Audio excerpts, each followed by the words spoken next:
हम लोग का पूरा टोटल टीम का 3 करोड़ 30 लाख जैसा है। और खुद का मैं मार्केट में जब भी इसमें ज्वाइनिंग हुआ था, हमारे पास ज़्यादा पेमेंट पैसा भी नहीं था, 8-10 हज़ार था, क्योंकि 8-10 हज़ार तो आईडी लगाने में ही चला जाता था। और मैंने बोला कि ये पैसा डूब सकता है, बोला कोई बात नहीं, हमारा लवी चौधरी से डायरेक्ट कॉन्टेक्ट है और दुबई में मेरा घर 2-3 विला खुद का है। अगर कोई कंपनी डूबती है तो अपने घर के नज़दीक में घर नहीं दिलाते हैं, तो आप विश्वास रखिए कि आपका मैं बैठी हूँ, 1 रुपया भी नहीं डूबने दूंगा। कुछ भी होगा तो मेरा महीने का 2 करोड़ का इनकम है, मैं आपको दे दूंगी। आप बिंदास मार्केट से पैसा उठाओ, 4 टका 5 टका पे यहाँ पे TLC कोई नहीं मिलेगा। 2027 में लाखों रुपये तक बन जाएगा और आप करोड़पति हो। आपने भी चिल्लर भी नहीं कमाया, आप करोड़पति बन जाओगे सर।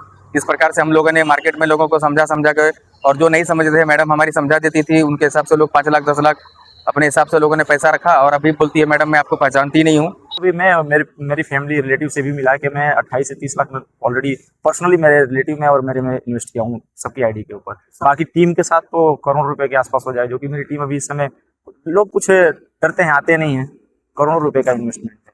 ટ્રેડિંગ ઇન્વેસ્ટમેન્ટના નામે વાપીના રોકાણકારો પાસેથી રૂપિયાનું રોકાણ કરાવી અને એમની સાથે છેતરપિંડી કરવા બાબતની હકીકત વાપી GIDC પોલીસ સ્ટેશનને મળેલી। વાપી GIDC પોલીસ દ્વારા પ્રાથમિક તપાસ કરી અને આ રોકાણકારોની ફરિયાદના આધારે ભારતીય ન્યાય સંહિતા તેમજ GPID એક્ટ મુજબની ગુનો રજીસ્ટર કરવામાં આવેલો છે। તપાસ દરમિયાન વાપી GIDC પોલીસે 2 આરોપીની ધરપકડ કરેલ છે। જે ધરપકડ કરાયેલ આરોપી છે એમના નામ છે અંજલિ યાદવ અને મિલન માહલા। કુલ જે ફરિયાદ છે એ 3 કરોડ અને 40 લાખ રૂપિયાથી વધારે છેતરપિંડીની ફરિયાદ નોંધાયેલ છે। આ ફરિયાદમાં અન્ય 4 આરોપીઓના પણ નામ છે। જે 4 આરોપીઓ છે એમાં કલીમ શેખ, વિકાસ બારીક, અરવિંદ દુબે અને લવિશ ચૌધરી। આ જે લવિશ ચૌધરી છે એ આખા કૌભાંડનો મુખ્ય આરોપી છે એવું તપાસ દરમિયાન જાણવા મળ્યું છે। અને દુબઈ પણ આ બધા રોકાણકારોને આ સંચાલકો જે છે કંપનીના એ લઈ ગયેલા અને ત્યાં પણ સેમિનાર કરેલા, લોકોને અલગ અલગ લાલચો આપતા હતા।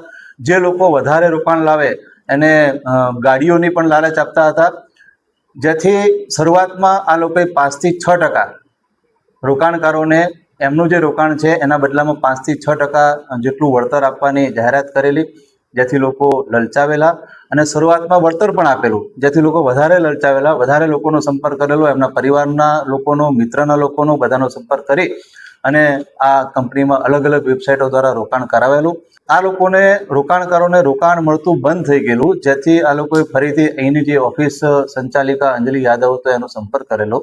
જે આરોપીઓ બહાર વિદેશ ભાગી ગયા છે એ આરોપીઓ વિરુદ્ધની પણ લુકઆઉટ નોટિસ વગેરે કાર્યવાહી ઇસ્યુ કરીને એ આરોપીની પણ ધરપકડ કરી અને રોકાણકારોના જે રૂપિયા ગયા છે એ તમામ રૂપિયા રિકવર કરવાનો પ્રયત્ન પોલીસ કરશે।